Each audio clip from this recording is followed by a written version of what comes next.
falamos bastante, né, da importância de uma boa alimentação para que você tenha energia, para que você tenha longevidade. Então vamos agora conversar justamente sobre isso. Seja bem-vindo. Prazer recebê-lo, Thiago Barros, que é nutricionista. Boa tarde a todas as mulheres desse Brasil. Muito todos bem. Os telespectadores, um prazer estar aqui novamente. E temos o que aqui, Thiago? Comida de verdade, né? Comida que dá energia.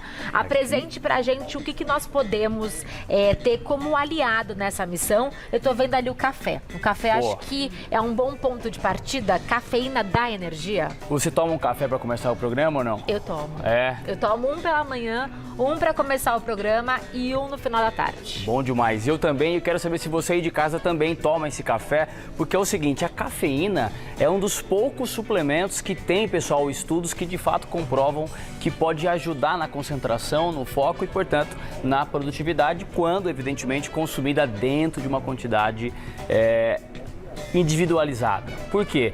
Muito café nos deixa ansiosos, a gente perde o foco. E também, muitas vezes, sem nada de café, a gente tem aquela lentidão para começar o dia, uma atividade no trabalho, por exemplo. Cafeína vicia? Olha só, tem estudos que mostram que quanto mais café a gente toma, mais resistente nós ficamos. Só que isso, na ciência, ainda é muito discutido, porque a cafeína é uma das substâncias que mais apresenta efeito que a gente chama de heterogêneo. Por exemplo, eu tomo à noite e durmo tranquilamente, de repente você não vai conseguir. É individual, né? E é importante você ir de casa saber que não é só no café que tem cafeína. A gente vai ter no chocolate, a gente vai ter no refrigerante de cola, a gente vai ter muitas vezes, olha que interessante, mulheres que usam anticoncepcional oral podem dobrar o tempo da cafeína no sangue, que é de 6 horas para 12. Então, um bom nutricionista vai te ajudar, por exemplo, a encontrar as principais fontes na alimentação ou limitar, para que não tenha, então, portanto, uma ansiedade, um prejuízo do sono, que daí piora a produtividade. E também para te mostrar, de repente, ali o que fazer para ajustar esse tempo de cafeína. Para equilibrar, então. E aí, Exatamente. seguindo o nosso passeio por alimentos que trazem energia pra gente, aqui nós temos a aveia. O que a aveia faz? A aveia, gente, é um carboidrato. E é muito polêmico isso, né? Porque as pessoas, às vezes, pensam, eu acho que você de casa já passou por isso, em retirar o carboidrato para ter disposição. A principal, pessoal, gasolina do nosso corpo é o combustível, né? É o carboidrato. E a aveia é uma excelente fonte, porque ela tem fibra. Então a fibra faz com que a gente vá liberando essa energia lentamente, evitando aqueles picos. Quer ver um exemplo? Depois do almoço, a gente come bastante. Você pode tomar café, mas dá sono. Dá né? sono. Então esses picos de açúcar no sangue não são tão interessantes, assim como evidentemente o açúcar baixo. Então a aveia ela vai mais gradualmente falando. Então eu devo escolher carboidratos que sejam mais complexos, integrais, que não tenham esse pico glicêmico para que eu não tenha esse cansaço excessivo na sequência. Exatamente. E aí um mito aqui, eu acho que vale quebrar, o arroz branco é um carboidrato complexo. As pessoas acham que o arroz branco é um carbo simples e não é, porque o arroz, assim como o pão francês, assim como a tapioca, são fontes de amido. E o amido é um polissacarídeo, que é a definição de um carboidrato complexo. Então olha que interessante, aonde que tem um açúcar que faz mal? No que não tá aqui. No que não tá aqui. No que não é seria, comida. Que seria o quê? Por exemplo, doce numa mesmo, bolacha de na pacote. sobremesa, no leite condensado. Você vai encontrar ali um carboidrato de mais rápida absorção, que quando, por exemplo, num contexto de treino, né, o ponto aqui, é diferente. Mas no dia a dia vai provavelmente dar aquele pico e fazer cair. Olha e é nessa queda que eu tenho também o cansaço. Exatamente, porque o cenário comum aqui do exemplo é pós-almoço. Você tem ali, a gente brinca no interior de São Paulo, lá, inclusive um abraço para Itapetininga, que fala o seguinte, a gente dá aquela de boiada depois do almoço. Então a gente chama isso de alcalose e basicamente diz respeito também ao volume da refeição. Quanto maior a refeição no estômago, mais ácido a gente libera para digerir e isso dá aquela sonolência que a gente chama de alcalose plasmática. Doutor Bento falou mesmo da quantidade, né, de comida, que é justamente para que você não tenha esse efeito jiboia, não tenha esse peso. Aqui você trouxe frutas diversas. Perfeitamente. Na fruta também tem carboidrato, mas elas são bem-vindas. Ó, de verdade, gente, pode comer uva. Tá tão bonito que eu achei que era de plástico. Olha que linda que ela tá. E olha que bacana. Aqui 2 exemplos importantíssimos. Uva e banana são carboidratos excelentes alimentos para pensar em energia. Só que, por exemplo, vamos imaginar o seguinte, o abacate tem gordura. Gordura não dá energia. Gordura tem energia. Só que olha que interessante, algumas vitaminas A, D e K, falou-se muito sobre vitamina D, o Uber dela é a gordura. Então é importante a gente consumir abacate, azeite, por exemplo, oleaginosas, para que o meio do nosso corpo, para que o gramado transporte a gordura. E nós falamos de gordura boa e gordura ruim. O que é essa diferença? O que é uma gordura boa e uma gordura ruim? Uma gordura boa a gente vai encontrar basicamente, para você que está aí de casa, no azeite de oliva, em óleos vegetais como um todo, então canola, girassol, soja é um bom óleo. E também encontraremos no abacate e nas oleaginosas. A gente chama isso de gorduras insaturadas, né? As gorduras que a gente deve evitar, então não consumir, por exemplo, mais de 10% das calorias do dia, mas não precisa ficar com medo disso, são as gorduras presentes na manteiga, nas carnes, no leite, as gorduras chamadas de saturadas, porque essas, quando em excesso, mais do que as que eu citei inicialmente, atacam o coração, por exemplo. E aí, falando do cansaço, essas gorduras, elas carregam pouquíssima energia, né? Pouquíssimas mitocôndrias, que foi o que nós aprendemos agora, e não vão ser esse combustível, então, não vão levar essa energia para o organismo. É como se fosse isso, porque olha que interessante, as frutas, elas é como se colocassem, enriquecesse uma água. Imagina uma água suja. Ninguém aqui toma água suja, teoricamente falando. Então, como que essa água fica limpa? Quer dizer, como que os nutrientes, eles se deslocam a partir dos vegetais, que vão secretar o quê? Vitaminas, minerais, compostos antioxidantes, que vão favorecer a energia. E com isso vem as vitaminas lipossolúveis, que andam na gordura, que é a A, D, E e K. Aqui você trouxe também tomate, né? E uma folha. O tomate tem alguma característica especial para energia? O tomate ele é rico em licopeno, que é um composto bioativo que tem uma função bem interessante em termos antioxidantes, mas não há uma especificidade no tomate. Eu trouxe aqui para ilustrar o seguinte: é importantíssimo consumir direito legumes e verduras. A gente sabe disso, mas não come. Hoje, como que é o prato do brasileiro? Olha que interessante, só 21% dos adultos consomem as porções diárias de legumes e verduras. Então, as pessoas comem geralmente arroz, feijão e carne. Tá, isso é legal, mas é uma nota 6. Isso dá energia, mas não é uma energia eficiente. Pode ver, de repente você em casa, você come um pãozinho, uma banana, arroz, feijão, mas fica cansado no final do dia, porque está faltando vitaminas e minerais. E a gente fala na alimentação do bebê, eu que tenho um bebezinho de 1 ano, dos 5 grupos alimentares, que é justamente para entregar toda essa energia. E a gente não segue isso. Exatamente.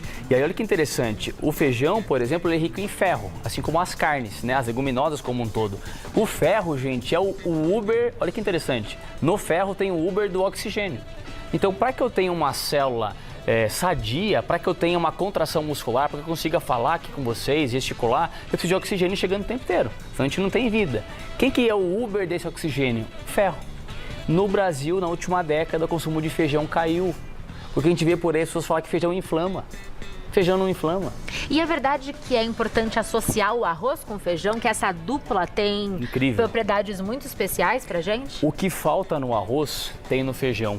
O arroz ele tem alguns aminoácidos, então as proteínas, né, que constituem os nossos músculos, limitantes. E o que limita no arroz está no feijão. Então é excelente para combinar, porque inclusive o feijão, em quem tem pré-diabetes, por exemplo, para comer arroz branco, o feijão ele vai regular a glicemia. O feijão tem proteína e fibra, é um alimento incrível, deve fazer parte da nossa mesa. E novamente você falou em glicemia, porque novamente você não quer esse pico, você não quer essa subida para não ter a queda e não ter esse cansaço excessivo. Exatamente, porque vejam, um corpo sem, o celular sem bateria, ele não funciona direito. Então o nosso corpo sem comer não vai para frente.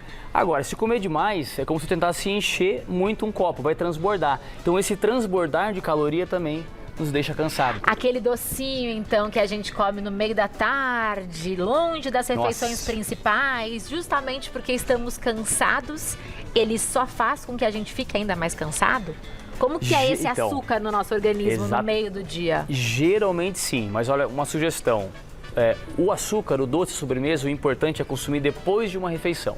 Então imagine que você agora, de repente, consumiu uma fruta ou fez um sanduíche. Torrada com queijo, por exemplo. Depois disso vem o açúcar, porque no estômago isso vai estar junto, então a glicemia não vai subir tanto, e dependendo da composição da refeição, esse açúcar ele vai te dar um pouco de energia e não vai dar esse rebote. Agora, o que a gente come de tarde? Come fruta? Come um queijo? Não. A gente vai lá e come um doce direto. Então, o estômago vazio, a glicemia sai do zero, vamos dizer assim, para um pico, e aí muitas vezes não serve para nada, em termos de saúde fisiológica, e não mata a fome, só atiça a fome. Aí aquele famoso, passo bem de dia, mas de noite o bicho pega. De noite eu extrapolo e fujo da dieta. E a questão que a gente sempre ouve de ser um prato colorido. A gente tem que realmente, se a gente focar na questão das cores no prato, eu consigo incluir mais nutrientes. Se eu pensar só em cor, não entendo de nutrição, eu pensar em cor, eu consigo trazer mais riqueza para o meu prato? Isso é fundamental. Quanto mais cores, mais nutrientes, porque cada cor diz respeito a um pigmento. Então, por exemplo, o tomate, a cenoura e a laranja, eles são ricos nos carotenoides. E quando a gente coloca um pouquinho de azeite, um pouquinho de gordura, a gente aumenta a absorção dos carotenoides, que, por exemplo, vão ajudar a gente a proteger a pele. Não à toa, agora no verão, o pessoal toma suco de tomate com cenoura e tal. Então ajuda bastante, por exemplo, na saúde da pele e dos olhos. Então, quando a gente tem uma alimentação muito monótona, tem até estudos mostrando que isso é um dos, entre outros fatores, que aumenta o risco de Alzheimer. É importante a gente variar as cores quando possível. E aí uma sugestão num restaurante, peça uma carne diferente daquela que você faz em casa. Né? Um peixe, de repente, no Brasil, a gente consome menos peixe do que deveria. Então temos menos ômega 3, menos, portanto, saúde neurológica, vamos dizer assim. Então, quando a gente consegue variar, a alimentação ela fica cada vez mais nutritiva. Não é só a quantidade, nem qualidade, mas também as cores. A variedade. E falando em proteína, Dr. Bento falou bastante da importância do consumo de proteína e que o nosso corpo precisa. A gente vai perdendo músculo no passar dos anos. Exatamente. E eu consigo repor isso através da alimentação ou não? A suplementação é fundamental. Tem pessoas, se você tem um neto aí fortão, tá aquela coisa toda, precisa de mais proteína e às vezes o suplemento ajuda. Mas geralmente na dieta a gente consegue. Inclusive aqui na minha mão eu tenho a fonte proteica, assim como o ovo, mais completa, mais barata e que, digo mais, indivíduos saudáveis não inflama. Pra você ter uma ideia, porque é importante fracionar o consumo proteico para manter o músculo. Um corpo com menos massa muscular é um corpo mais doente, é um corpo mais fraco, é um corpo mais lento. Então a proteína diretamente ela não dá energia, mas ela ajuda a manter a estrutura do esqueleto que sustenta essa energia. Por quê? O músculo é o nosso fogão, é o nosso forno, ele que capta o açúcar. Então se eu tenho menos massa, o açúcar faz mais pico.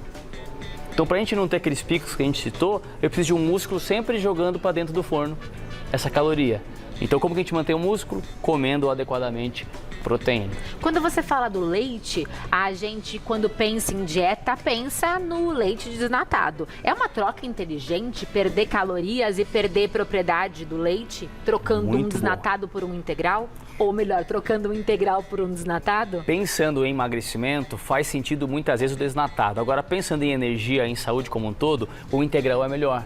Porque ele tem gordura, portanto ele tem mais vitaminas que transitam na gordura, que é a A, a D, a E e a K, a ADEC, que a gente fala. E aí a gordura do bem, é a gordura que vai ajudar ou é a gordura que eu devo evitar? A gordura do leite não pode estar em excesso, porque é saturada. Olha. Só que tem estudos mostrando que, por exemplo, a gordura do leite é a mesma da carne, mas a estrutura do leite tem outros compostos que fazem ela ser menos danosa do que a da carne. Mas ainda assim vale falar o seguinte, olha, gordura do leite, cuidado com o excesso, até porque a gente não consegue medir na sua dieta aí de casa, de repente, quais são as outras fontes, manteiga, mais carne, embutido, e aí faz sentido a gente falar, ó, não coma demais essa gordura. Posso escolher um meio termo, então? Nem desnatado, nem integral, o semi. Exatamente. Você falou que a manteiga também, ela é uma vilã, é uma gordura que não é a gordura positiva, e aí muitas pessoas ouvem isso e substituem a manteiga por requeijão, para passar no pão. E o requeijão, ele traz também outros elementos nutricionais que não são tão bem-vindos. Qual que você escolhe? A gente tem aí 2 pontos super legais de trazer aqui no programa, porque eu não vejo... Eu queria até parabenizar vocês pelo programa, porque as pessoas de casa vão comer melhor de uma forma simples. A manteiga, ela é também prazerosa e gostosa. Eu adoro manteiga. Só que, e ela é menos processada, né? Ela é feita ali quase que caseiramente. Então, quando a gente pensa em processamento do alimento, isso é um critério de saúde. Então, manteiga é menos processada que requeijão. Requeijão é industrializado, as pessoas têm medo. Só que isso é um critério de saúde. A gente tem que pensar na quantidade. Exemplo, veneno de cobra é natural, mas ninguém toma. Então, manteiga, você pode consumir, mas não consuma em excesso. O requeijão, qual que é a minha orientação? Use o requeijão light, porque ele é pelo menos 30% menos calórico. Então você vai ter uma pastinha ali sem gordura saturada ou com menos, né, se for light, e você vai ter ali de repente mais volume no alimento, então sacia mais. Tiago, você é maravilhoso. Eu adorei nosso encontro, volte sempre. Já acabou, infelizmente. Temos que seguir o programa, mas você encontra muito mais no @Thiago Barros Nutri. Com H, @Thiago com H, Barros com 2 R's, Nutri. Volte. Obrigado. Volte para outras pautas, porque o seu conhecimento é muito bem-vindo. Foi um prazer. Prazer, Obrigada. Adorei.